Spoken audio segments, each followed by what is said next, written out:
You're listening to the Ask Drone U podcast. You ask, we answer your drone questions. Whether you're here to turn your passion into profit or you simply fly for fun, we're a community of learners and teachers who aspire to achieve greatness. We are Drone U. Happy March, ladies and gentlemen. It is spring.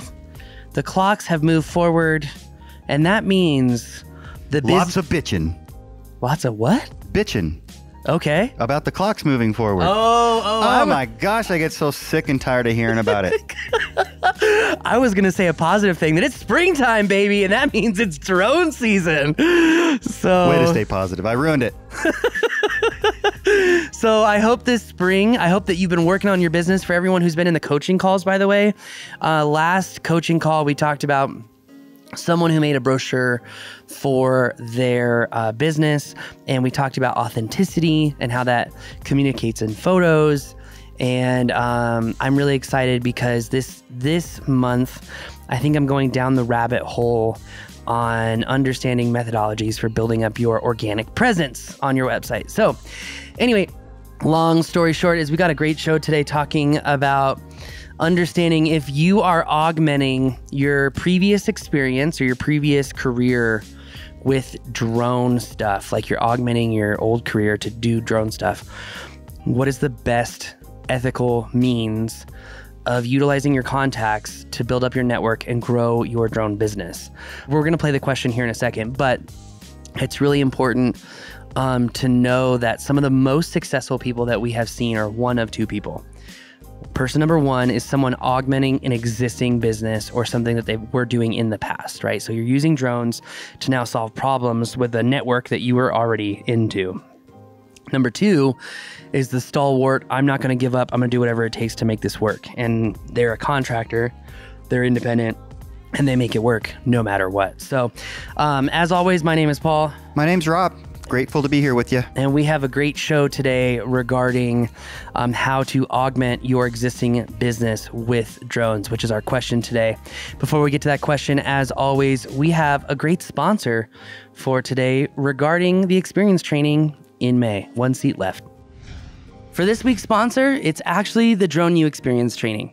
Now, this is a very interesting ad because in all honesty, we have done this experience training with enterprise clients, and an enterprise client bought literally every single ticket but two. So this May of 2024, we are doing another construction-themed experience training. This means that you get to come to colorful Colorado, where beauty is around every corner, and you get to capture that with your drones.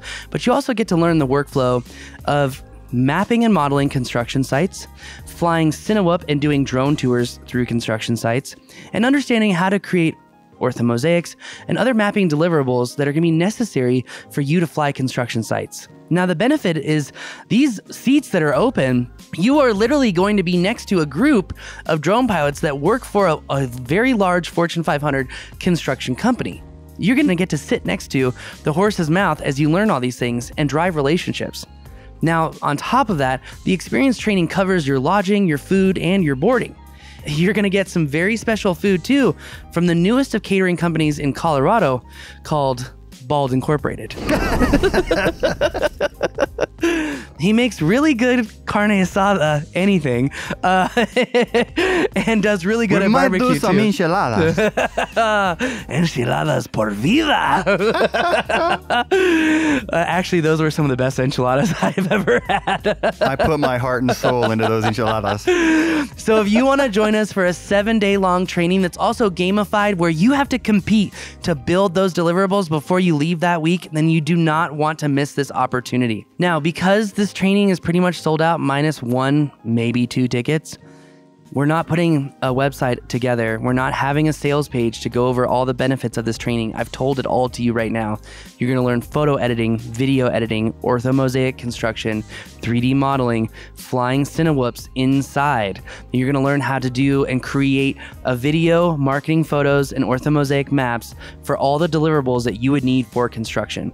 If you want to join us for this 7-day experience training, again, only one, maybe two seats open, you've got to email Rob direct. There is no URL. rob@thedroneu.com. In the subject line, say, I want that last ticket to the experience training. Now, that said, the experience trainings have gone over so well that most of our enterprise clients do them now. If you want to learn why they're so effective, then join us. We'll see you there. What's up, guys? So I'll keep this brief because I want to respect you guys' time, but I really appreciate what you guys are doing. I just finished reading the 5 steps to creating a drone business guide. And in there, you guys had mentioned how if you have prior business knowledge, knowing like, construction or insurance or something like that. So I'm trying to start up a drone business here. And I have previous job knowledge of being an insurance agent. I've sold property and casualty insurance for the last 5 years. And so I know the adjusters to the companies and such. I was just trying to get some feedback on how I should go about starting up, getting involved with those companies, or who I should be reaching out to, who I should be asking for, just, trying to get things started up for me. Thank you, guys. Thank you, Cameron. We really appreciate you and the fact that you take the time to read the guide. And hopefully it's very helpful for you and to listen to this show. And really importantly, to take the time to send a question in, because hopefully it can bring value to a lot of people.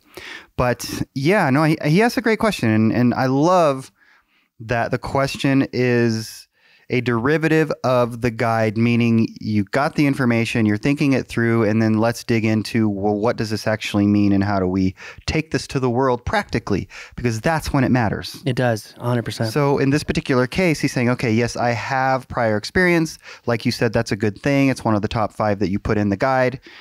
How does that experience help me? I was a property and casualty sales guy, and so he knows the insurance business clearly.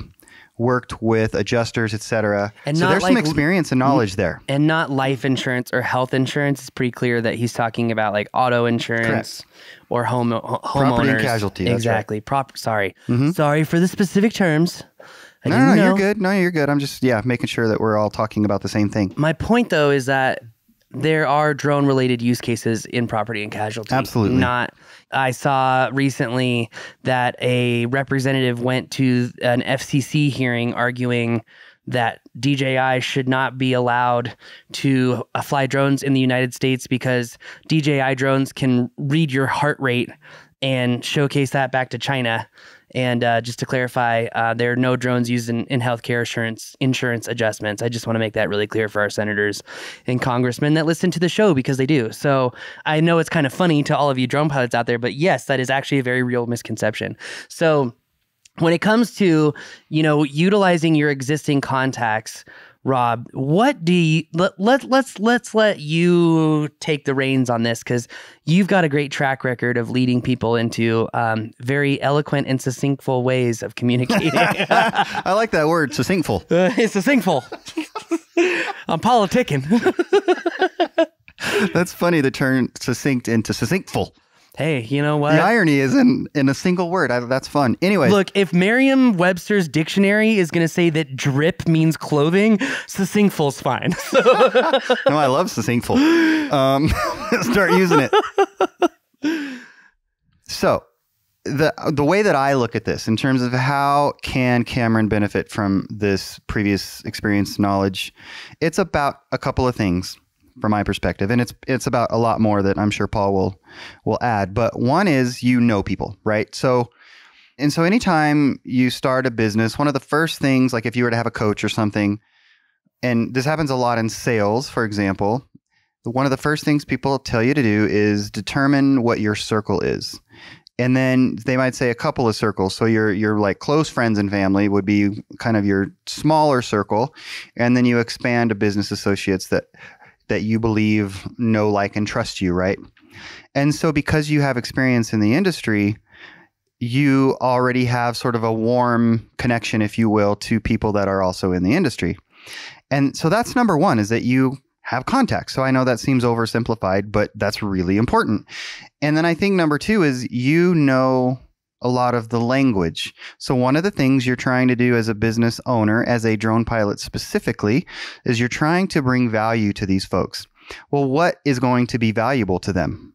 Having been in the industry, I would assume that you know what would bring value to them. Example, and this is an obvious one, an adjuster having to get up on the roof. Maybe you can help them not have to get up on the roof. And maybe you say that you're willing to go fly all of the roofs, get them the photos, et cetera, as quickly as you can, which is basically on the job site nowadays. They don't even have to go out there. So you can partner with them. And I'll be honest with you, I don't know how that's actually operating currently in that environment, but I would imagine there's some opportunity there, especially if you know some adjusters in your area or otherwise that might be willing to work with you on that. So that's just a couple of ways. Use what you know, what you understand about the industry, what you understand about how drones can bring value, and share it with the people that you know in that industry. Well, and I think he's probably wondering too, like how do I share it with the people that I know in the industry, right? That's a good question. And I think that there are kind of like a couple of different ways to go about it. You know, you could invite adjusters that you know out to lunch and say, you know, hey, I'm really looking for your help and I want to do this and I want to do that. You know, another way to do it, because those adjusters might be hard to knock down and actually have lunch at a planned time because they're out in the field so much. Yeah. So another way to do it might be, you know what, I'm going to write a really well-crafted email to all the people that I know and send it, you know, one at a time. So it's not like a mass email. So you don't give that like kind of like inauthentic sense. But the subject line should be, you might punch me for asking this, right? And just set the bar real low, like real low. True. That's fun. Because it's also going to get them to open up the email. And then start with, look, I'm looking for your help. You know, hey, it's Cameron, and we've worked together with these insurance companies for the last 5 years, and I'm moving into drone stuff because I want to get away from being behind a screen all the time.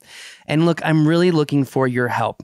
I know that drones can solve this problem, this problem, this problem, this problem. In fact, I've seen it with myself. So what I'm asking from you is, are you the right contact, or can you help me find the right contact to get in with you guys to help with the adjustment phase of insurance findings? I really believe that we can do this faster. I believe that we can do this better. And I'm looking for your help to essentially help all of us do that, right? Mm-hmm. My point is, set the bar really low. Enter a subject that someone is going to read, right? Maybe you even say, I gave up on the insurance industry because, and that's like your subject line. And then you tell them why, and then you give them, I need your help, right? Paul, the subject line writer. No, hey, this stuff works, It man. does. No, it's very important. It true. works. It's true. I think just don't do this, because this has become the new gimmick, and a lot of people now sort their email on this. But two things to not do. Number one is, do not write the subject of the email as meaning that you're responding. Have you noticed how many marketing emails you get nowadays where it says and you never emailed them?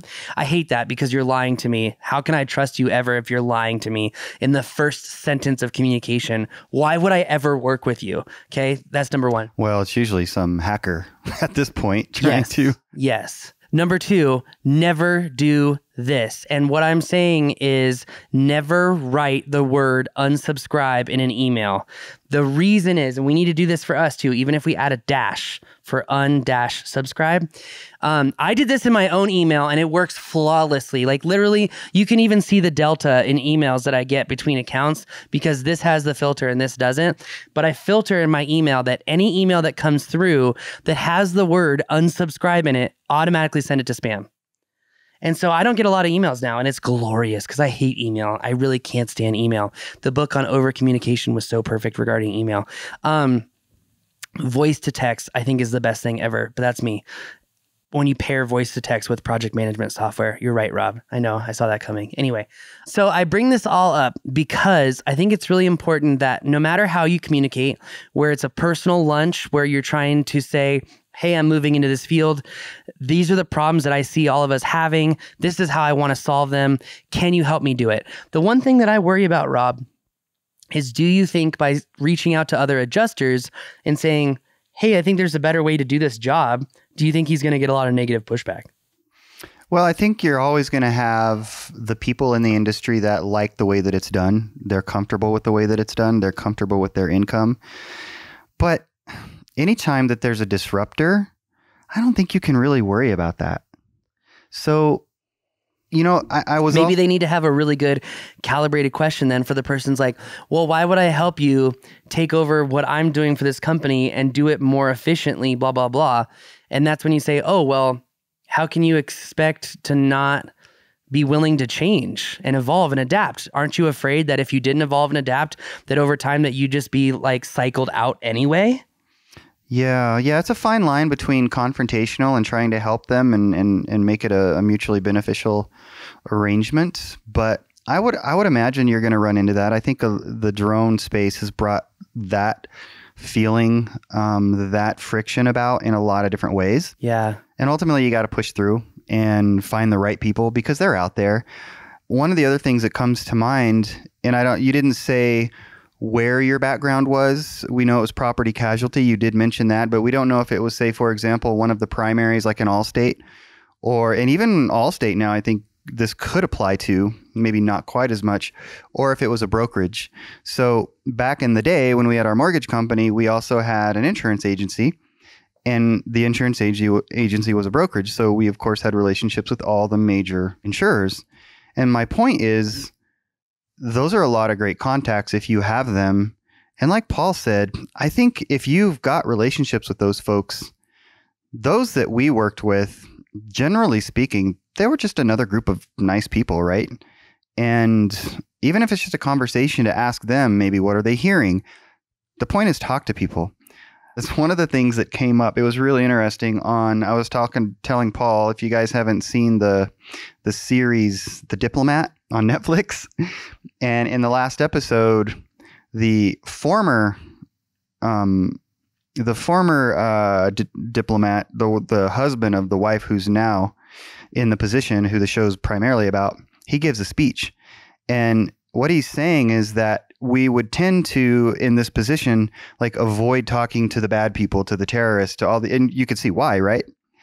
But then he says, and he gets like real passionate about it. He's like, talk to everybody. And he tells the story as to why, because you never know what's going to come out of one of those conversations.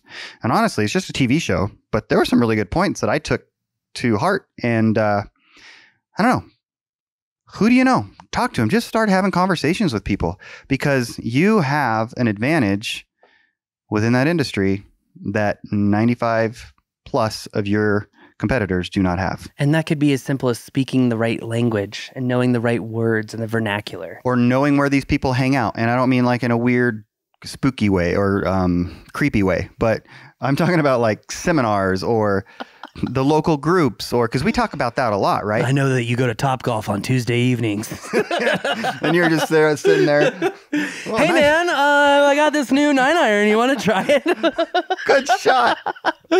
Gosh, you hit those balls well. Oh, geez. You had to go there. But yeah, so take advantage of those connections, those opportunities. And for example, we talk a lot about going to these different events where these folks come together. You will know people there.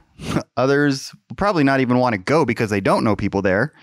Take advantage of that. So, I mean, there's no magic formula. You still, and I'm not saying that you're looking for a magic formula, but just to be real clear, you still got to get out there, pound the street, do the work, talk to the people, fly, create your reel, et cetera, et cetera, et cetera. 100%. And the one thing that I hear, like a macro theme coming out of your recommendations and advice, Rob, is that the effort that you put in is the effort that you will get out.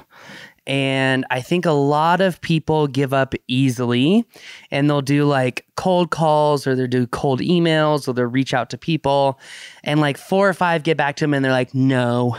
Okay, well, maybe it's a full moon. Everyone's having a bad day, okay? Keep going. You know why? Because literally most of the people that you know are going to quit and give up at that point because they're like, oh no, maybe this isn't right. Maybe this wasn't ordained. You know what? It's going to be ordained for the people who work for it. The people who go out and beat the streets. You ever heard that term? Yeah, and it's a cliche, particularly in sports, but right, we wanted it more. And so it really comes down to, speaking to what you just said, how bad do you want it? And forgive me for using a cliche, but if you really want to do this and you really want it bad enough, and you have an opportunity like this industry that you're connected to, do it until it works. And to your point, how bad do you want it? The reason that how bad do you want it works is because it's the people who are at practice thinking about their why. How bad do I want it? So they work extra hard in practice. And the next day when they're ready to give up, how bad do I want it? Why am I doing this? And then even on the day that they're feeling weak, they're at 70%, they still give it 100. And then the next day when they still feel weak, how bad do I want it? And they think about their why. And they continue to beat the streets. It's the constant capacity to give it your all that's going to drive the value that you're going to get out of it anyway. 100%. And this is something that you can appreciate very, very dearly. And that is, I just saw an article. I haven't read it yet. I'll share it with you. But it's somebody that says, I posted a reel every day for a year, and these were the results. So a little bit of a clickbait title.